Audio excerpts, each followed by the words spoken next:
Hello, sunshine. Happy Friday. Fry-yay. I'm Coy Wire. This is CNN 10, the best 10 minutes in news, where we tell you the what, letting you decide what to think. We're going to start today with the latest news on migrants in the U.S. The headline, the number of people crossing the U.S.-Mexico border is on the rise. Border Patrol agents apprehended more than 200,000 migrants illegally crossing the U.S.-Mexico border in September alone, the highest number this year.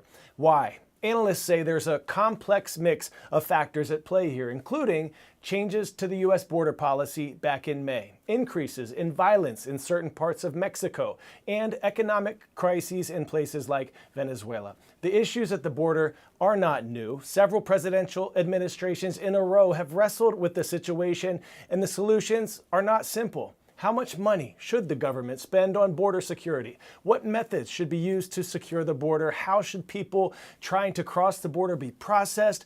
Those are just some of the biggest sticking points with this issue. The city of San Diego, California, recently declared a humanitarian crisis, asking for more federal resources in dealing with the increase of migrants. CNN's Camila Bernal is in San Diego at the U.S.-Mexico border to give us a closer look at the growing crisis.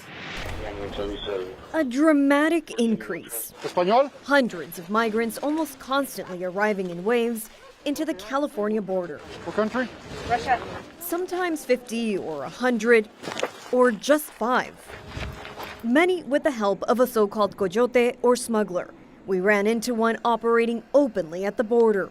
He asked us not to show his face and distort his voice. He says to get to the U.S. you need at least $2,500. The illegal trafficking of people operating almost like a travel agency. The coyotes arrange the trip, starting in the Middle East, Asia, South or Central America. Then they buy plane tickets and tell migrants exactly where to go. With each paying a few $1,000s or between $9,000 to $12,000 for Mexican nationals, the business is lucrative. He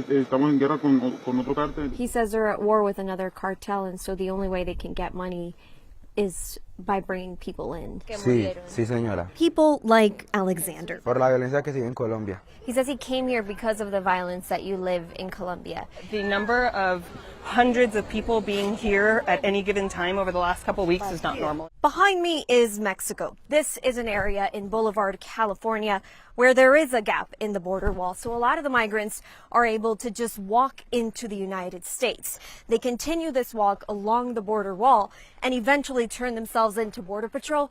This is where that asylum process begins.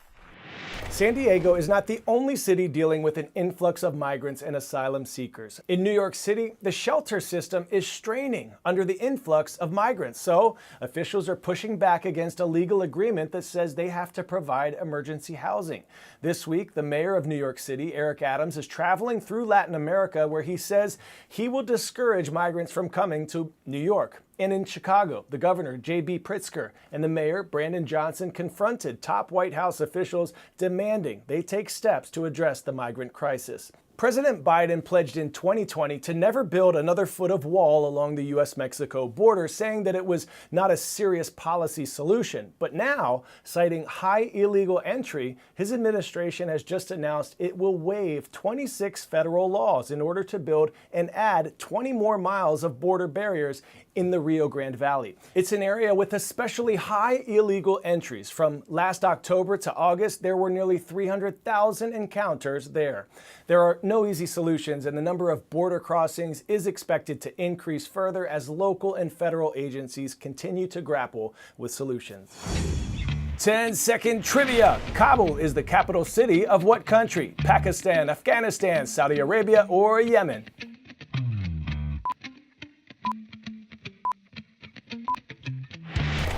Kabul is the capital of Afghanistan, a nation of about 39 million people.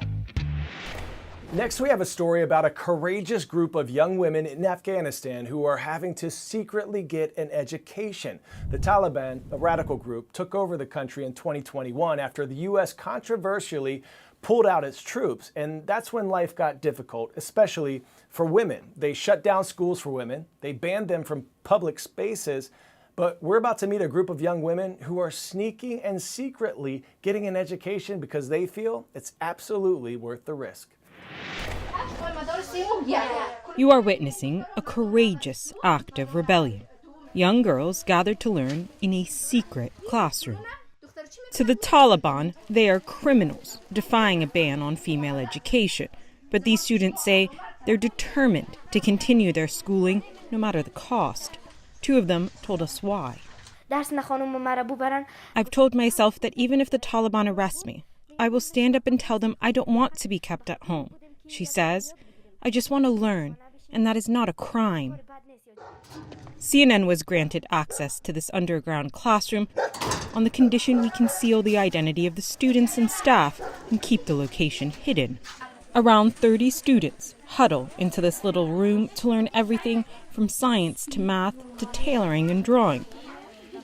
This is one of 9 secret schools that educate more than 400 girls across 8 Afghan provinces. It is operated by a clandestine network called Surak. Families find the program through word of mouth, and demand is growing. It was founded by this woman, Paristo Hakim. She says because of her activism, she was recently forced to flee Afghanistan. But in the summer of 2021, as Kabul fell to the Taliban, she tells us she anticipated the ban on female education and got to work. So we were watching some documentaries. I was looking at Afghan women sitting up NGOs in hide in underground places. Inspired in part by Christiane Amanpour's 1996 CNN documentary Battle for Afghanistan, Hakim began to follow the example of women set nearly 25 years ago. I love my work, it's my right to work, and I need to work. Afghanistan is fully shattered, it is in darkness. The Taliban is forcing women into this darkness, effectively erasing them from much of public life. The UN says the group's draconian rules may amount to gender apartheid and crimes against humanity. But this little classroom in the shadows provides a ray of hope. The school is like a light for me, she says. It is like a road for me that I can see happiness and sunrise at the end of it. Brave women and girls dreaming of a future without the Taliban and boldly preparing to step out into the light again.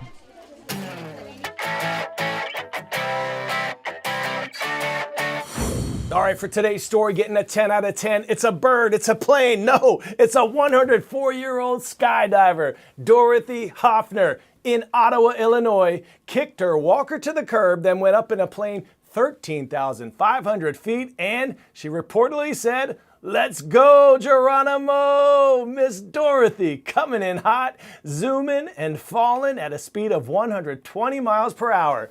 It's believed that she has just set the record for oldest person to ever tandem skydive. The world record was set in 2022 in Sweden by a 103-year-old, but Miss Dorothy's bid has been sent to the Guinness World Records for certification. She said she wasn't scared at all, and this reminds us that it's never too late to chase our dreams. She didn't start skydiving until she was 100 years old. Today's shout out goes to Miss Dorothy and Mr. Crosby and the whole crew at Trail Ridge Middle School in Shawnee Mission, Kansas. Rise up. Thanks to all of you who've learned and laughed with us this week. Before we send you out with a look back at some of the memorable moments we've shared, remember, you are more powerful than you know. I'm Coy Wire. We are CNN 10. It's been a blessing to spend this week with you.